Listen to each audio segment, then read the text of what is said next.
It was an absolute blast being there. I must admit that my main takeaway is that it was very hot because the air conditioning in the China Pavilion did not work. So consistently you would see, the Environment Minister Huang, you'd see the head of the delegation Li Qiang, all of these very well-respected and very kind of dignified officials sat in the front row trying desperately to kind of not pass out from the heat, and eventually they would cave and a little functionary would be giving out fans, and they'd be desperately fanning themselves.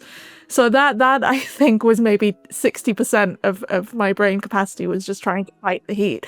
When you're kind of at the China Pavilion at COP, the statements from senior climate and energy officials very carefully, if they mention leadership at all, it was within the context of leading on clean energy, leading in provision of, adaptation and kind of disaster response technologies and support.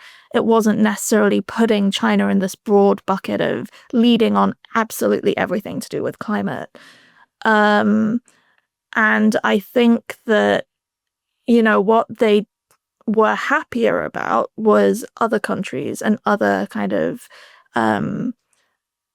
representatives of maybe the UN or other kind of interlocutors saying, China is a leader. China is, providing so much technology and finance and kind of capacity building support to other developing countries. So it's really leading in this space, but China did not want that position themselves.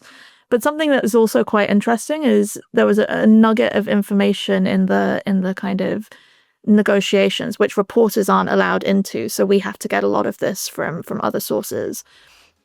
But the EU essentially was saying that, okay, great, we can include UTMs as part of the COP process, but are we going to talk about the raw materials or raw metals that are necessary for the clean energy transition and restrictions on those? And that is very clearly pointing to China's recent export restrictions on rare earths and other critical minerals for the energy transition.